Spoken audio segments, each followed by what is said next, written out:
Bueno, sean todos bienvenidos a esta casa de oración, a estos estudios de los martes.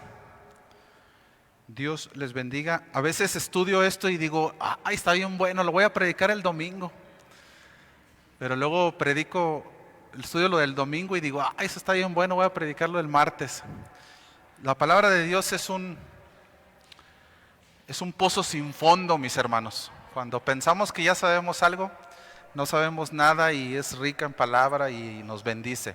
Bueno, llegamos a esta historia en los estudios de los martes, que estamos estudiando el Evangelio de nuestro Señor Jesucristo según Marcos, y comenzamos a estudiar el capítulo 6, donde una porción nos habla acerca del milagro de la alimentación de los 5,000.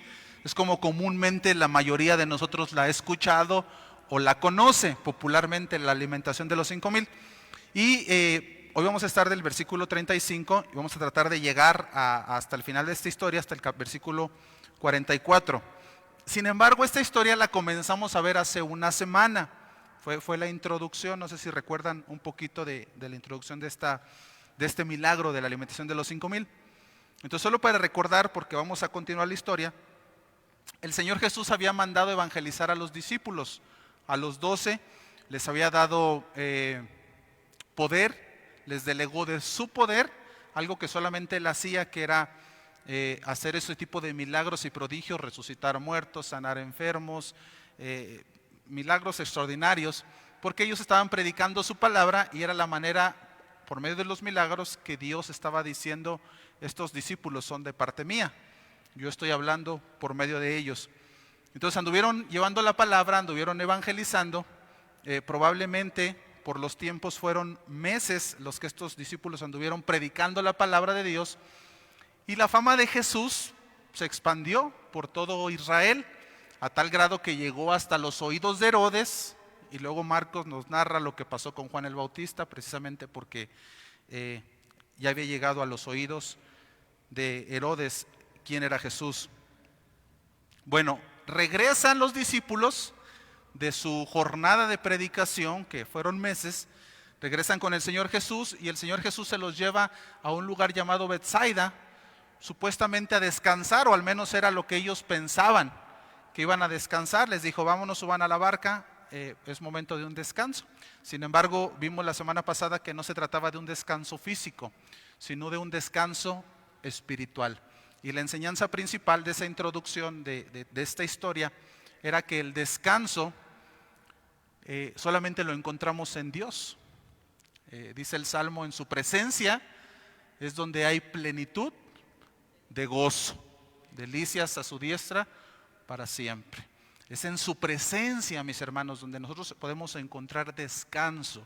Cuando oramos, cuando tenemos comunión con Dios, cuando nos santificamos en Dios, cuando venimos a adorar a Dios, cuando le servimos a Dios, es ahí, mis hermanos, es ahí. No ande buscando un viaje a Cancún todo pagado porque se siente muy cansado.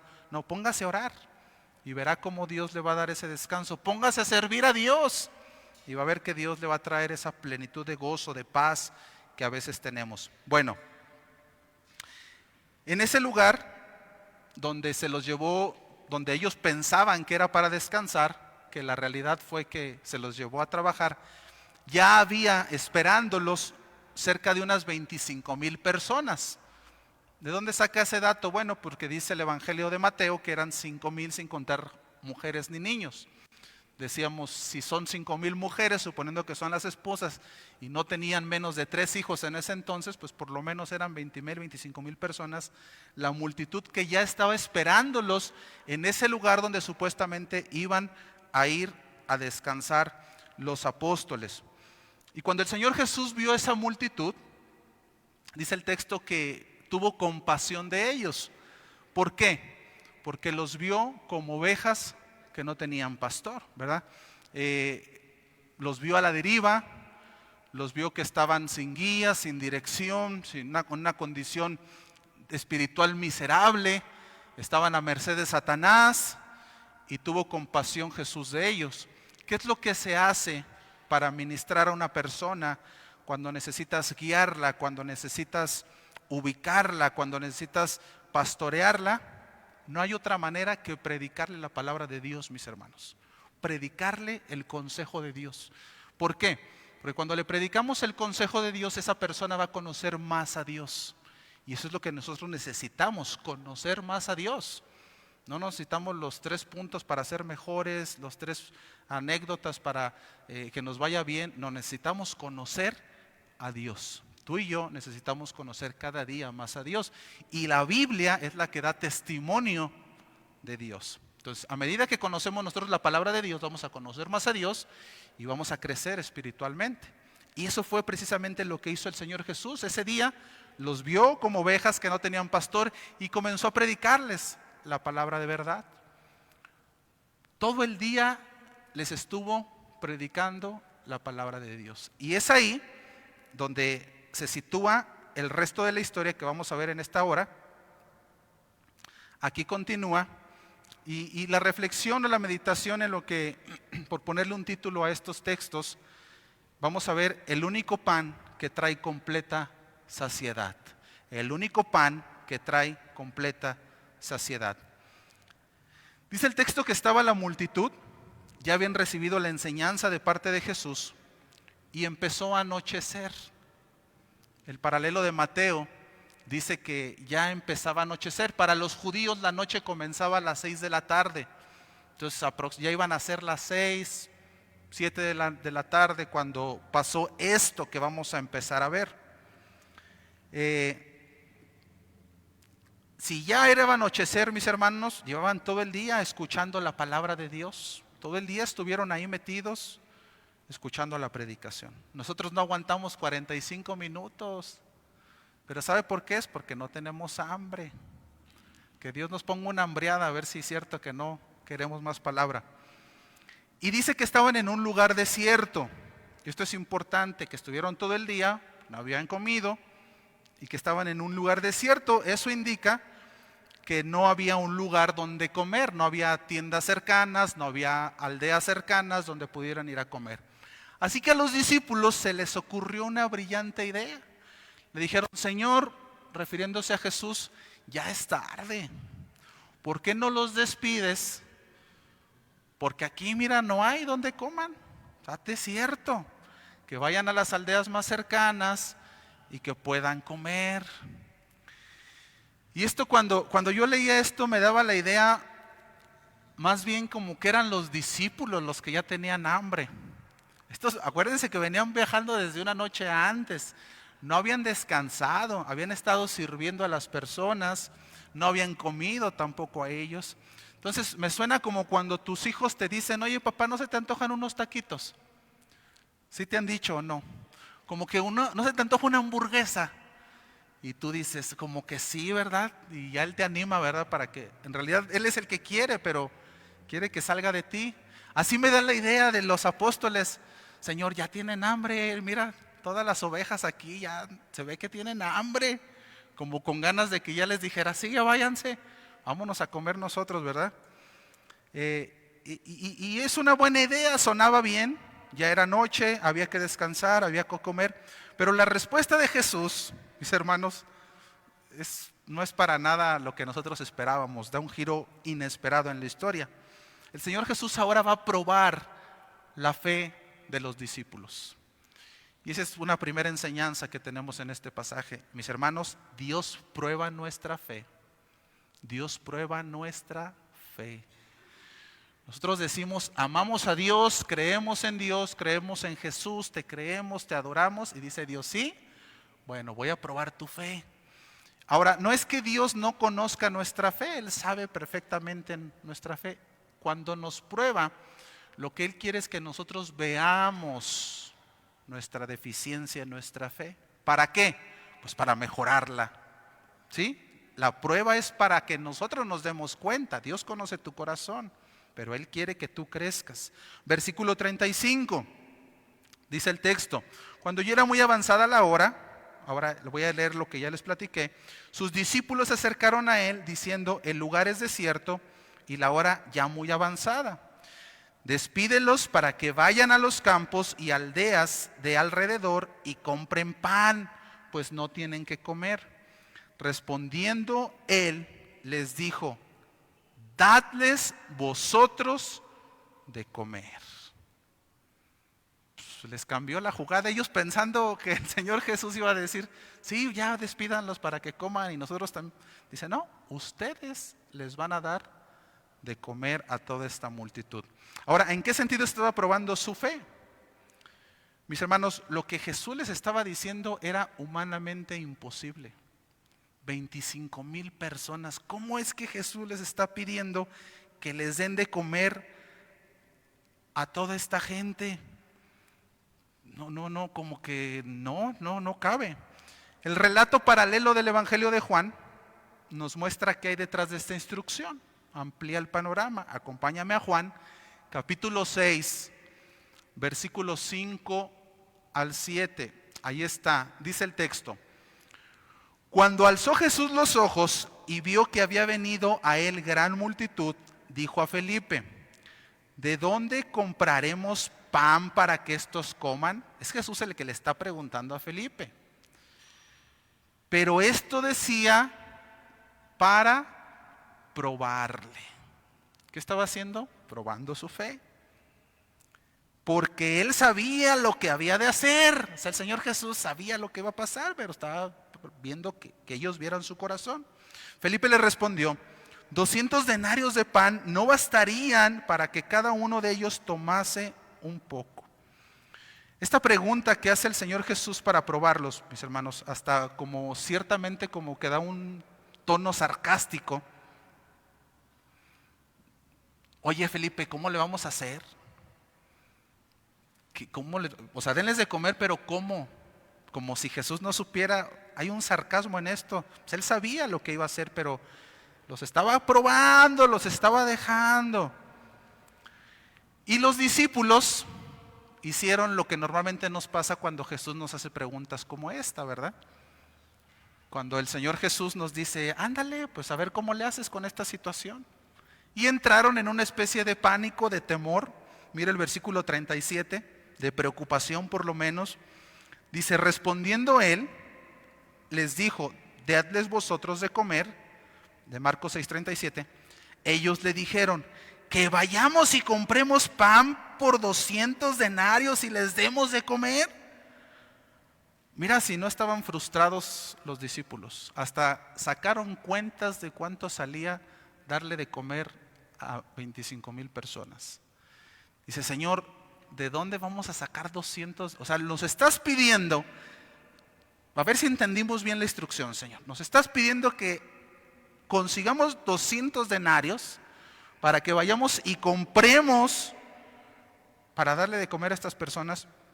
Para que te des una idea, 200 denarios era el equivalente a 8 meses de trabajo de un jornalero. 8 meses, o sea, Felipe tenía que trabajar 8 meses para darles de comer a estas personas. Y el Señor Jesús le estaba diciendo: darles de comer. Eso era imposible. ¿De dónde iban a sacar los discípulos para darles de comer? Además, recuerda la historia que estos hombres llevaban meses sin trabajar.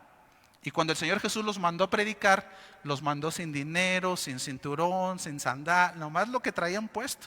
¿De dónde iban a sacar dinero? Humanamente esto era imposible. Mis hermanos, a los discípulos les estaba pasando algo que normalmente nos pasa cuando Dios prueba nuestra fe. Se les había olvidado que Dios estaba con ellos. Se les había olvidado lo más importante, que Jesús estaba ahí. Y ese es el punto, mis hermanos. Cuando Dios nos prueba, cuando reprobamos en nuestra fe, es porque se nos olvida que Dios está con nosotros. No nos acordamos, como que sí somos cristianos, venimos y adoramos, pero en vez de que pongamos nuestra mirada en Dios cuando viene la prueba de nuestra fe, porque déjame decirte que los problemas son una prueba de tu fe. Cuando no andamos en pecado, ¿verdad? Cuando andamos en pecado son un jalón de orejas. Pero cuando andamos bien, los problemas es una prueba de tu fe. La enfermedad, cuando no andamos en pecado, repito, es una prueba de tu fe. Cuando Dios quiere que crezcamos y pone situaciones complicadas en nuestra vida, esa es una prueba de nuestra fe. Y nosotros decimos: somos cristianos, adoramos a Dios, ahorita le cantamos, pero cuando viene la prueba, ¿qué hacemos, mis hermanos? Corremos como gallinas descabezadas. Se nos olvida que somos cristianos. Y se nos olvida porque normalmente somos muy dados a poner nuestra mirada en el problema y no en el Dios que está permitiendo la situación y el que tiene el control de las cosas. Y esa es otra enseñanza para nosotros. El enfoque ante los problemas debe de estar en Jesús.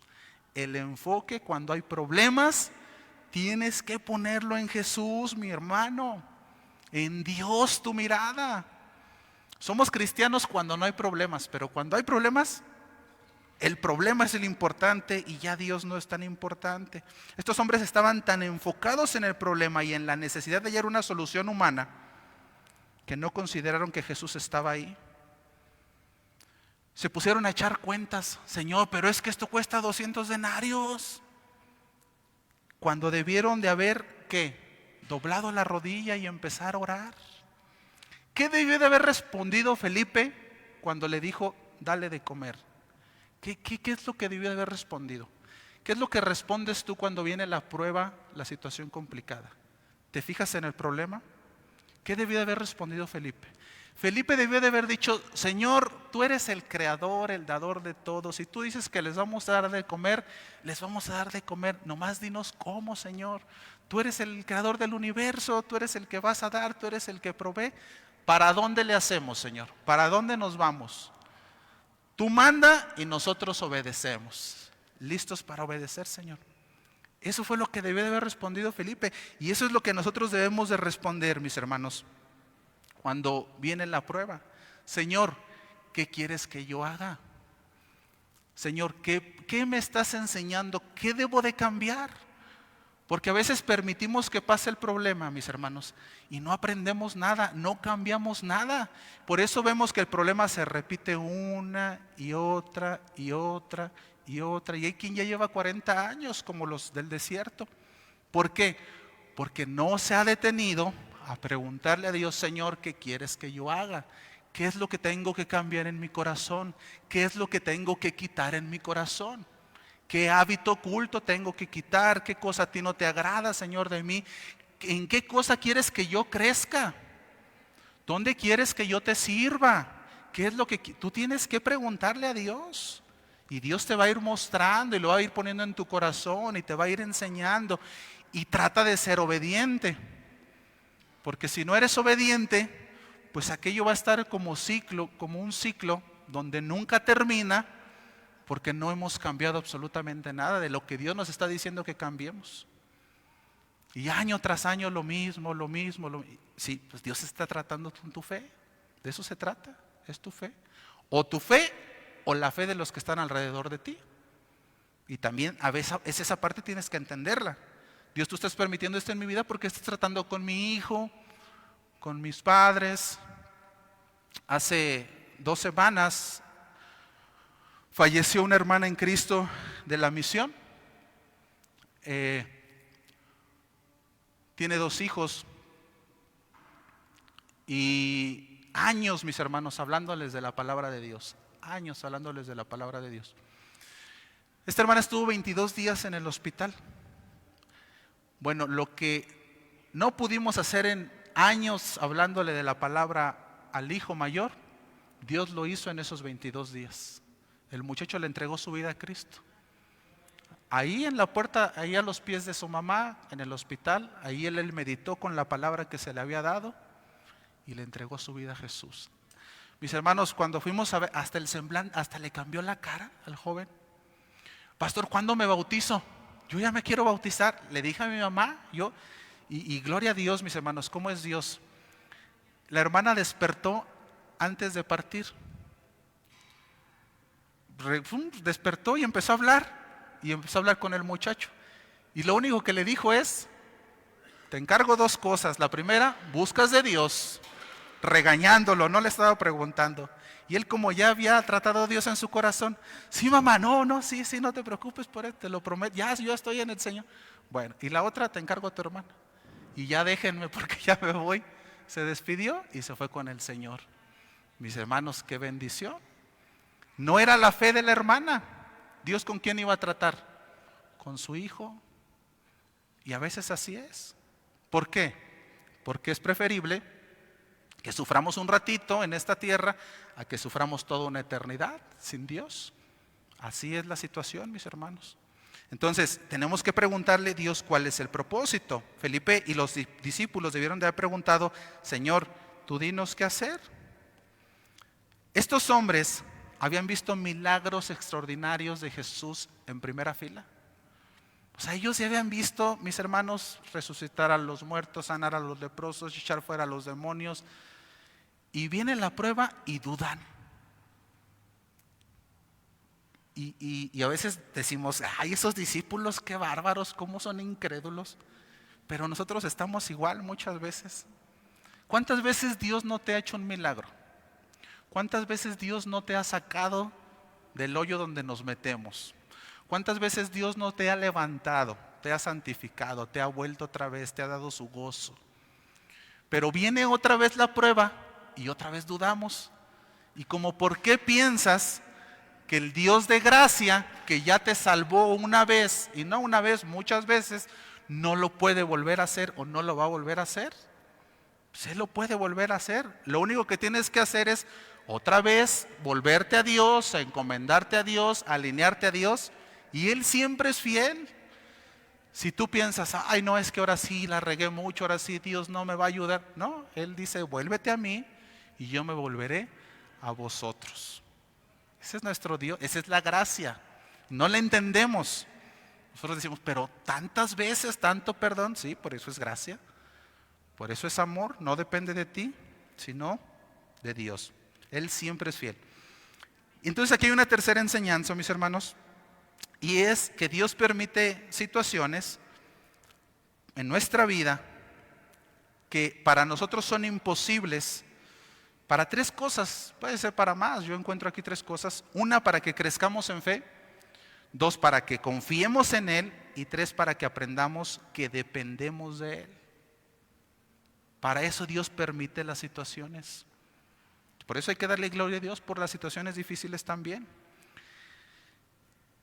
Mis hermanos, es Dios el que nos bendice en todo. En todo, todo lo que pasa y deja de pasar, Dios nos bendice. Si tú piensas que hoy comiste porque fuiste a trabajar y ganaste un dinero y pudiste comprar un pan y por eso comiste hoy, déjame decirte que no es cierto. Tú comiste porque Dios usó tu trabajo para llevarte un pan a la mesa. Y eso es lo que se nos olvida. No tenemos en mente esa parte. Cuando oramos por los alimentos, y lo menciono porque ahorita Jesús va a orar por los alimentos, no es un simple cliché o una tradición cristiana que tenemos que hacer porque somos cristianos. A veces así lo siento, mis hermanos, entre las comidas con los cristianos. Ora, y se ponen a orar por un montón de cosas, pero yo me pongo a pensar: ¿si entendemos lo que estamos haciendo o ya nomás es como protocolo? Cuando oramos por los alimentos, mis hermanos, lo que debe de haber en nuestra mente es: Señor, gracias porque este rico pan que me voy a comer hoy, tú en tu misericordia, no sé cómo, moviste todo para hoy traerlo hasta mi mesa, y por eso te doy toda la gloria y toda la honra. Eso es orar por los alimentos, eso es agradecer, bendecir los alimentos. Reconocer que fue Dios el que proveyó ese día el pan a la mesa. Y mis hermanos, ese es el punto, que aún hasta en las cosas pequeñas que damos por sentados es un milagro de parte de Dios. Cuando respiramos es un milagro. Cosas que damos por sentadas que aparentemente son sencillas, todo es un milagro. Ahora, eso milagro, llévalo a cualquier ámbito: a la salud, a la familia, al cuidado, al techo, al trabajo, a las bendiciones diarias. Él está en todo, pero se nos olvida. Entonces, ¿por qué te digo esto? Dios permite situaciones imposibles en nuestra vida para que recordemos que dependemos de Él. Es que en las cosas sencillas como el pan a la mesa, como respirar, como un techo, como una familia, se nos olvida que fue Dios. Es eso, mis hermanos, vivimos una vida que damos por sentado que somos nosotros, porque son naturales, son normales. No, en todo está Dios, hasta en el pan más sencillo. Y como se nos olvida, entonces Dios prueba nuestra fe poniendo cosas imposibles para nosotros, para que recordemos que dependemos completamente de nuestro Dios. Es por eso que Dios les estaba probando. Porque es hasta que viene eso imposible, mi hermano, eso que está fuera de nuestro control, de nuestras manos, que entonces sí corremos a la oración. ¿Sí o no? Hasta que traemos el agua acá, ahora sí, hasta la oración vienen los viernes. Hasta las misiones quieren ir a trabajar. ¿Y qué necesidad? Que te des cuenta. ¿Por qué servimos? ¿Por qué venimos a orar? Por agradecimiento, mis hermanos. Pero si es por agradecimiento, deberíamos de hacerlo cada semana, cada día. Y no lo hacemos porque damos por sentado que es en nuestras fuerzas, que eso no depende de Dios. No, todo depende de Dios. Y entonces Dios aprieta un poquito para mostrarnos que todo depende de Dios. Entonces, el Señor Jesús les dice, después de pedirles esta solicitud, versículo 38, Él les dijo: ¿cuántos panes tenéis? Id y vedlo. Y al saberlo dijeron: 5 y 2 peces. Quiero que leamos el Evangelio de Juan. Nuevamente nos abre el panorama de este texto, versículo 8 y 9 de Juan 6. Dice el texto: uno de los discípulos, Andrés, hermano de Simón Pedro, le dijo: aquí está un muchacho que tiene 5 panes de cebada y 2 pececillos más. ¿Qué es esto para tantos? Ellos seguían con el tema de qué vamos a hacer. Hay algo interesante en estos panes y peces. Cuando leemos esto, no sé usted, pero yo me imaginaba unos panes así grandotes, unos baguetzotes, de esos franceses que cortas. ¿Cómo te los imaginaste tú? Y 2 peces, y yo me imaginaba unos peces pues grandes. Dije, pues para que tenga el Señor Jesús para surtir, ¿verdad? Para empezar a multiplicar, que tenga una base buena. Mis hermanos, la palabra que en el original que se usa aquí para panes se refiere a una tortillita. Da la idea en nuestro buen español a una tapa de sándwich, algo más chiquito.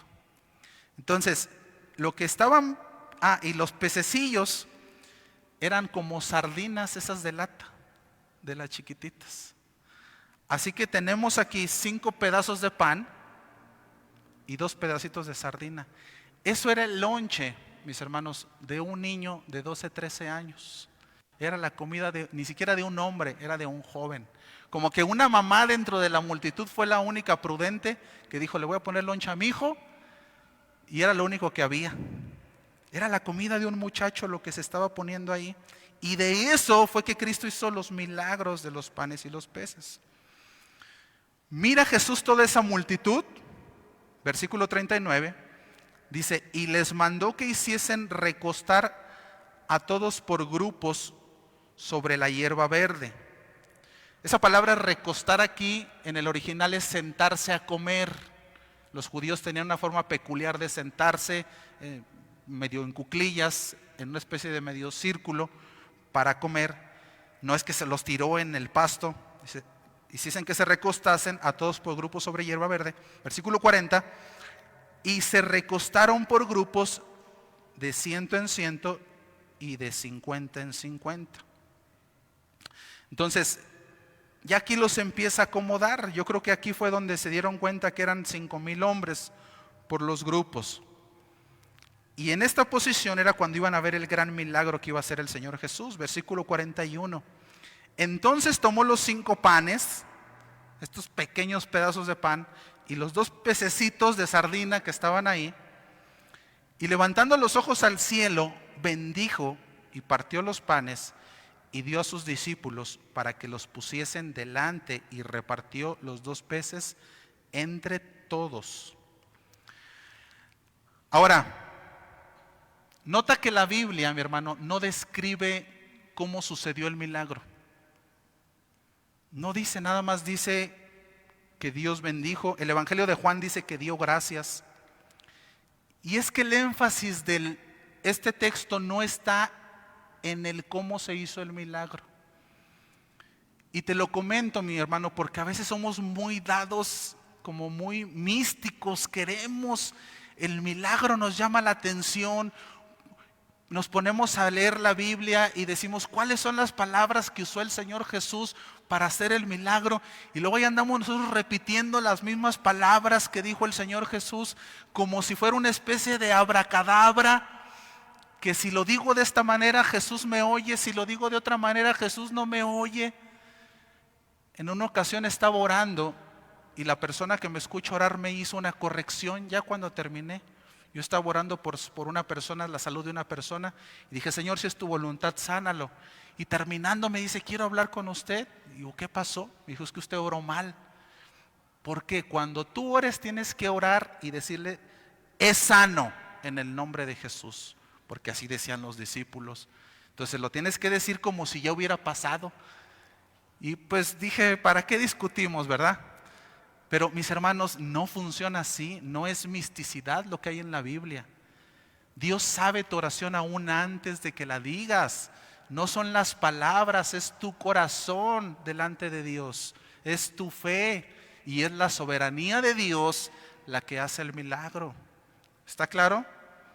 No nos vayamos, mi hermano, porque somos dados a escarbarle a la Biblia, a ver si dice una palabra para yo repetirla y entonces sí puedo declararlo y puedo profetizarlo porque así decía el Señor. Mis hermanos, no. Ya quítate ese chip de misticidad, es como si fuera brujería. Estamos tan inmersos luego en esas situaciones que queremos traerlas al cristianismo. Cuidado. La Biblia aquí ni siquiera menciona, porque no es el énfasis de cómo sucedió el milagro. El punto es que Dios bendijo para toda la multitud que estaba ahí. Y lo interesante es lo que viene después del milagro, versículo 42.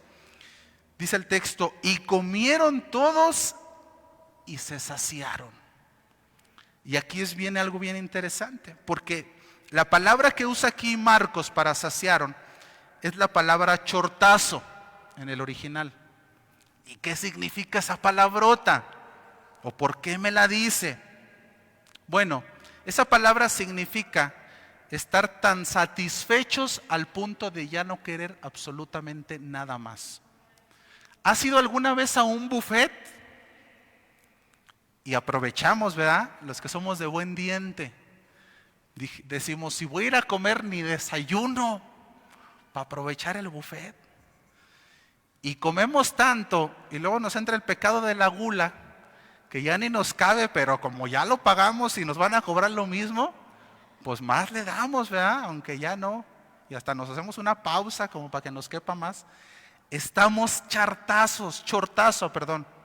Ya no nos cabe nada, estamos completamente satisfechos. Plenitud, no hay nada más. ¿Quieres otro pedazo de pan? Sí quiero, pero ya no me cabe. Estoy chortazo, estoy pleno, ya no puedo más. Mis hermanos, ¿por qué te digo esto? Esa misma palabra el Señor Jesús la usa en las bienaventuranzas. Mateo 5:6, Mateo capítulo 5 versículo 6 dice, bienaventurados los que tienen hambre y sed de justicia, porque ellos serán chortazo, saciados. Es la misma palabra. Ahora, esta palabra en Marcos habla acerca de una saciedad física. En Mateo, en la bienaventuranza, habla acerca de una saciedad espiritual.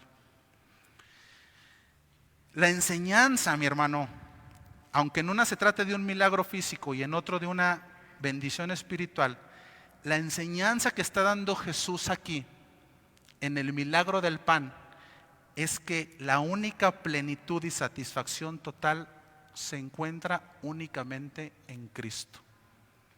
No hay mayor satisfacción en otro lado. Nunca vas a estar, mi hermano, chortazo. Nunca, si no es en Cristo. Nunca vas a quedar así gordote que ya no te cabe espiritualmente hablando, si no es en la persona de Jesucristo. En una ocasión, el Evangelio de Juan narra la historia donde el Señor Jesús fue en camino a Samaria a sacar agua de un pozo. Se encuentra una mujer samaritana, le pide agua a la mujer samaritana se sorprende porque judíos y samaritanos no se hablaban. Y ahí el Señor Jesús le da una tremenda enseñanza. Acompáñame al versículo 10 de Juan 4. Dice: respondió Jesús y le dijo: si conocieres el don de Dios, ¿y quién es el que te dice, dame de beber? Tú le pedirías y él te daría agua viva. La mujer le dijo: Señor, no tienes con qué sacarla y el pozo es hondo. ¿De dónde pues tienes el agua viva? No había entendido esta mujer lo que le estaba diciendo Jesús. ¿Acaso eres tú mayor que nuestro padre Jacob, que nos dio este pozo del cual bebieron él, sus hijos y sus ganados? Respondió Jesús y le dijo: cualquiera que bebiere de esta agua no volverá a tener sed. Mira dónde la está conduciendo el Señor Jesús. Versículo 14. Mas el que bebiere del agua que yo le daré no tendrá sed jamás, sino que el agua que yo le daré será en él una fuente de agua que salte para vida eterna. La mujer le dijo: Señor, dame esa agua para que no tenga yo sed ni venga aquí a sacarla. Mis hermanos, es bien interesante lo que está diciendo aquí Señor Jesús, que es lo mismo que está pasando con los panes. Está Dios satisfaciendo el corazón y físicamente al hombre. La sed y el hambre que tiene el ser humano solamente se sacia con Cristo.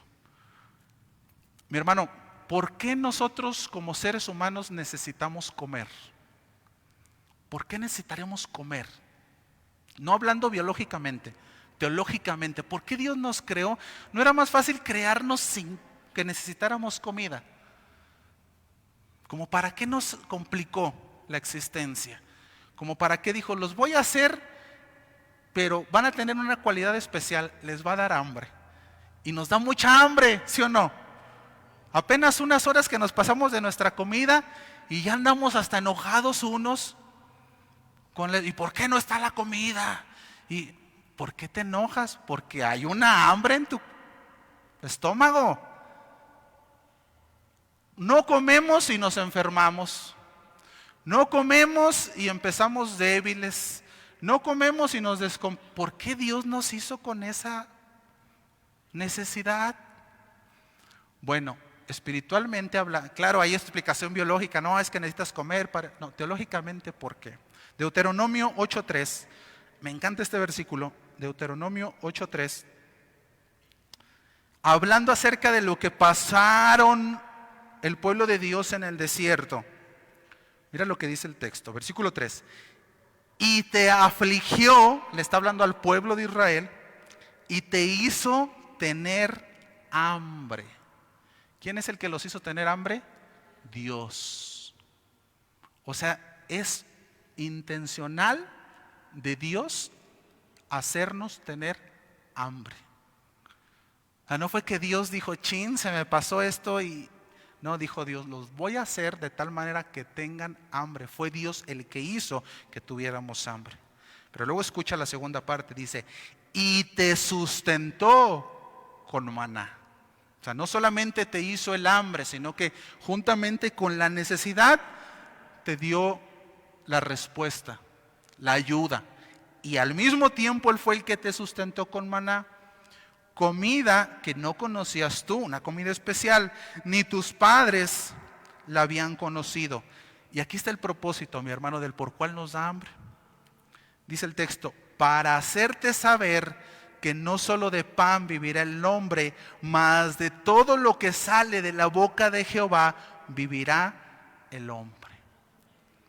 Entonces, el hambre, mi hermano, es una figura para que nosotros entendamos que necesitamos a Dios. Nosotros necesitamos a Dios para que Él nos sustente comida. Pero espiritualmente hablando, Dios permite que tú tengas hambre. ¿Me estoy explicando? ¿Me están siguiendo? Nosotros espiritualmente todos tenemos sed y tenemos hambre. ¿Cómo es eso? Pues cuando estamos tristes, cuando estamos deprimidos, cuando tenemos aflicciones, cuando tenemos vacíos, cuando decimos, Señor, no siento nada, Señor, tengo ese es el hambre. Todo mundo tiene esa hambre. Dios nos creó con esa hambre espiritual. ¿Cuál es el problema? Que la gente busca saciar esa hambre ¿con qué? Con todo lo del mundo. Quien lo busca saciar con el dinero, quien lo busca saciar con las drogas, quien lo busca saciar con los placeres, Al final del día hay un hambre, mi hermano. Y la enseñanza que está dando aquí Pablo es esa hambre. Nada más hay una forma de saciarla. ¿Con quién es? Con Cristo. Así que si tú te sientes con hambre, la solución es Cristo. La gente está sedienta y hambrienta, pero buscan en todos lados, menos en Jesús. Jesús es el único que satisface los niveles más profundos del alma y el espíritu del hombre. Ahora quizá alguien pueda decir, oye, pero yo conozco de Jesús, yo sí he comido de ese pan, yo sí he bebido de esa agua, pero sigo teniendo hambre, me da hambre de todas maneras, me siento a veces triste, a veces me siento deprimido, a veces me siento angustiado, no encuentro mi lugar, entonces, pero yo sí conozco de Cristo. Bueno, para ti es esta última enseñanza. Solo la conexión continua con Dios quita el hambre y la sed. Solo la conexión continua con Dios quita el hambre y la sed. Mi hermano, si tú tienes hambre y tienes sed espiritualmente hablando, que estás buscando saciar con todo menos con Dios. Hay quien dice, yo no voy a la iglesia, es que ahora no tuve ganas. Esas ganas precisamente es tu hambre, es tu sed. Y al lugar de que las vayas a saciar, corres para otro lado, más hambre, más hambriado vas a llegar. Eso es como que no has comido en todo el día y luego todavía te pones a trabajar y a hacer ejercicio, pues más hambre te va a dar al lugar de que vengas a saciarla. Entonces, solamente la conexión continua con Dios quita el hambre y la sed. Si tú tienes hambre y sed, espiritualmente hablando, todo lo que esto representa, tristeza, angustia, depresión, ansiedad, tienes que volver a beber, tienes que volver a comer. Dios nos llena, mi hermano, pero es a través de una continua conexión con Él. No es una conexión intermitente con Él. No es que voy el domingo 1 hora y ya estoy. No, eso tiene que ser todos los días, de manera continua, mi hermano. No un ratito en las noches, no un ratito en las mañanas. No, es una conexión continua con Dios. Por eso es que Dios es lo primero que debe estar en nuestra vida. Si tú no estás conectado continuamente con Dios, vienes y te conectas un ratito el domingo, mi hermano, ¿cuánto te vas a cargar? Deja tu batería del celular en 0, conéctalo media hora en toda la semana, ¿te va a aguantar? Pues no, a lo mucho te va a durar ese día y se te va a acabar. Aquí venimos y llenamos pila, está bien, pero esto lo tienes que hacer mañana. En tu casa tienes que orar, en tu casa tienes que adorar, en tu casa tienes que leer la Biblia, en tu casa tienes que tener comunión con Dios, una comunión continua con Dios. Y cuando estamos conectados con Dios, mi hermano, hasta sobra de carga. Mira el versículo 43. Y recogieron de los pedazos 12 cestas llenas y de lo que sobró de los peces. Hasta le sobró comida. 12 cestas. Algunos comentadores especulan en este texto que sobraron 12 cestas porque eran, ¿cuántos los que estaban sirviendo? ¿Cuántos eran los que servían? 12. ¿Y cuántas cestas sobraron? 12. La Biblia no dice que fue por eso, pero pudiera ser, mis hermanos, que se trate. Dios es tan perfecto y tan exacto, mi hermano, que no sobró, que eran las 12 cestas de aquellos que estaban sirviendo. Porque no era como que ellos primero hubieran comido y luego que comieran los demás. Cuando uno sirve, primero sirve a los demás y luego come. Entonces lo más probable es que el Señor Jesús les apartó esas 12 cestas, que eran canastas individuales. No nos imaginamos estas unos canastones, no, eran en la palabra original, eran comida individual para 12 personas. Estamos especulando, no se debe de hacer eso. El punto es, mi hermano, si fueron los 12 para ellos o no, hay una realidad en esta idea, que la bendición siempre está mayor en aquel que sirve que en el que recibe. ¿De dónde saca eso? Dice la Biblia, es mejor dar que recibir. Mis hermanos, estos hombres estaban cansados, pero la bendición Dios no los dejó.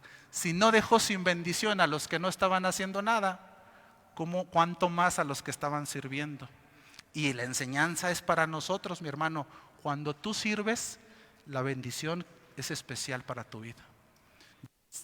Mi hermano, de verdad, si tú no sirves en algún ministerio, te lo estás perdiendo. Te estás perdiendo la bendición que Dios tiene para tu vida. Porque Dios tiene cuidado de ti para que hagas su obra. Y nosotros por andar haciendo un montón de cosas allá, nos perdemos la bendición de Dios. Y ni siquiera te estoy hablando de, no, es que tienes que tener un ministerio en la iglesia, gloria a Dios si lo haces. Pero mi hermano, puedes servirle desde tu casa, evangelizando a tus vecinos, orando por la iglesia. Hay muchas maneras de servir a Dios. No te pierdas la bendición de Dios. Marcos concluye con este texto, versículo 44. Dice, y los que comieron eran 5,000 hombres. Es el último versículo. Mis hermanos, y ya lo vimos, ¿verdad?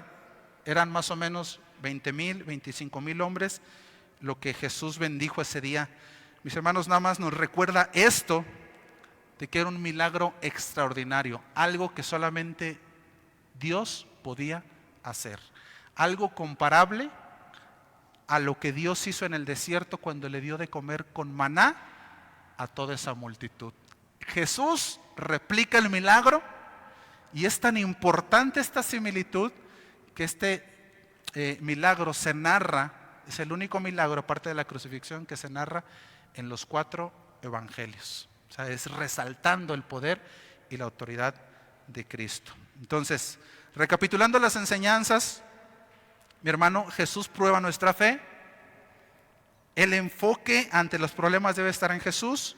Dios permite cosas para nosotros imposibles para crecer en fe, para que confiemos en Él y para que aprendamos a depender de Él. La única plenitud y satisfacción total no se encuentra únicamente en Cristo, y solo la conexión continua con Dios es la que te va a quitar la sed y el hambre. Que Dios bendiga su palabra. Vamos a hacer una oración, vamos a estar de pie, vamos a cantar esta alabanza. Pasen por favor los sugieres, vamos a levantar la ofrenda.